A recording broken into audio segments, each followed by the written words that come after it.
Don't let your music die in you.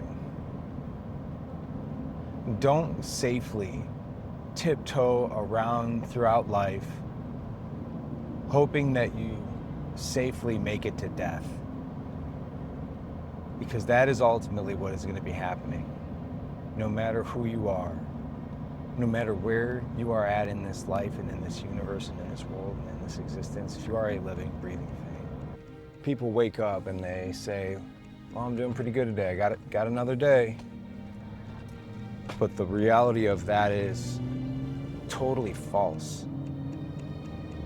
You have one less day, my friend. One less day. My brother, my sister. What are you choosing to do with one less day? How much intensity and speed and drive and leverage and momentum do you move with in everything and all things? Because there's nothing else for you in this life other than whatever it is that you choose to decide to have, that you choose to become and act upon. The thoughts that you have create the person that you are, therefore creating the life that you will then therefore have by being that person. People want a life of X, Y, or Z, but what we don't realize so often is that you have to become X, Y, or Z in order to ascertain that life. You must become the individual who is destined for that life, that pathway, that particular narrow focus and concentration of existence. You have to be that person. So therefore you must look internally into yourself and take action to make yourself that person. And it usually starts with strength. Nobody ever envisions the greatest version of themselves and sees themselves as flabby or overweight. Every single person who always envisions the greatest version of themselves is always thinking of themselves in what they believe is the best, most tip-top physiological, aesthetic shape that somebody's capable of doing for strength and running. And it's interesting when you talk about people like, what do you think somebody who's super strong actually is? Most people don't even know. They have no idea. Because we've never been taught this stuff, we've been just told to look away from it, to take prescription medication and smoke weed and to jerk off to porn and to numb ourselves. And I don't say that as somebody who is judgmental. I say that as somebody who has lived through this system. I've lived through it, suffered from it, almost took my own life because of it. And it's all built that way, and it's designed, especially for myself as a veteran, for all the veterans out there. The reason why we don't combat veteran suicide is because people want you to kill yourself. People in this country, in our nation, in our leadership positions, they want you to kill yourself. They want you to be dumb, drunk, numb, fucking blow your brains out because you're all depressed from something that happened 15 years ago that you were fortunate enough to survive through.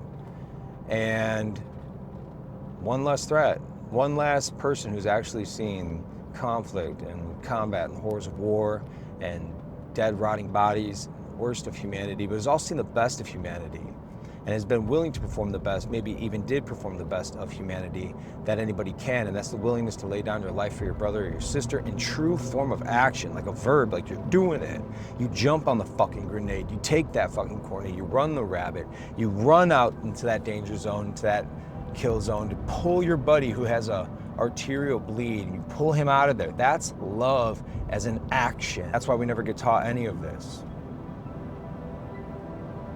This fact that what you think is what you become about. The fact that you can control your thoughts and your emotions and choose to focus on things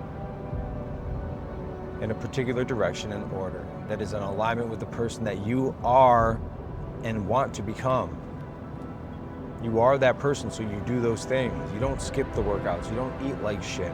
You don't jerk off to porn. You don't whatever. Other temporary self-satisfaction, immediate feel-good, lustful, gluttonous bullshit it is. Because that's what gets force-fed down our throats, and so it's just natural that we get conditioned to those things. It plays on our biological markers, survival and procreation. And so we live in a society where we become numb. And we become outcasts to our own emotions because we're so numb. Food is the most crazy addictive thing that I could have never even pictured in my life. Dieting was the hardest thing I've ever done in my life. So brutal, so long term. But once you've molded your brain through neuroplasticity, once you've rewired yourself physiologically in the brain because of the way you think, your thoughts create patterns in your brain, and your brain patterns are nothing more than the creation of who you are in this life, in this consciousness. So by changing your thoughts, you physiologically change the wiring in your brain, which physiologically changes the things that you do, which neurologically or neurobiologically or hormonally changes how you feel as a person, therefore further solidifying the pathway in the brain, because the pathways in the brain, they get created slowly, but when you're highly emotional, it actually hardens them in really fast. It's like an effective construction crew. Love my construction dudes. Fucking, I mean, they build fucking roads. Anyways, when you get highly emotional, whatever change that you're formulating in your brain, which actually hurts to do, that's why change is so hard. That's why you have to do it in small little minutia, and do that minutia for quite a period of time. Wake up 5 minutes earlier than you currently do, and you can't hit the snooze, you can't do that at all. Start there, do that for a week, 2 weeks, 3 weeks. After 3 weeks, wake up, and then drink a tall glass of water right away. Do that for, 3 weeks. So, by the time 3 months have gone by, you've got 2 new little daily snippet, injections of doing things positive for yourself and changing who you are. These are just examples, but it's that type of little minutia, because you're in it for the long game, man. You're in it for a lifetime. And we get overwhelmed because we try to do it all now, but it's not going to work that way. You've got to build momentum and leverage, and yeah, it's going to be hard, it's going to suck. But that's why the minutia and the daily habits and the high emotional drive and evocation is so important, is because when you get highly emotional over something, you start moving, you take massive action. Sometimes you need a gun pointed in your fucking face, and sometimes you could still not even take action on the lesson. And the whole reason I'm talking about all this here today is I had a conversation with a young man, 21-year-old dude, lives in a shitty neighborhood in Chicago. He's a K9 handler for a security company at an airport. Pretty fucking good job for a 21-year-old.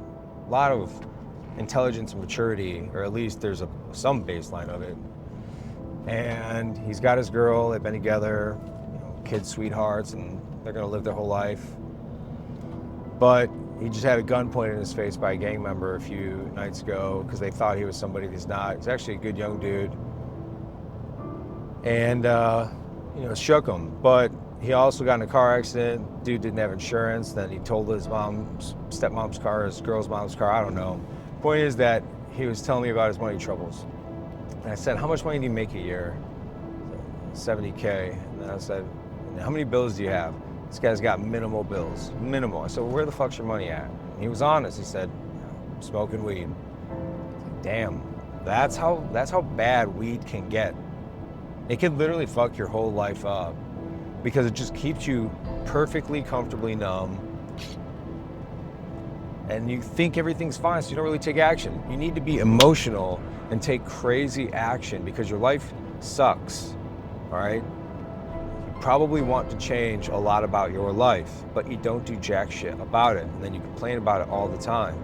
Take massive action towards the thing that you want to better in your life, to be more in alignment with the person that it is internally, that you know subconsciously and woven into your fabric of your existence, who you're supposed to be. And then do those things that are in alignment with that person, that which you are, but are just not behaving as right now. And so therefore, by not behaving as, you then therefore are not. But you are the type of person who does all the things that you desire to do in this life. You are. That's who you are. That's what you're created to be here. It's what your whole purpose is.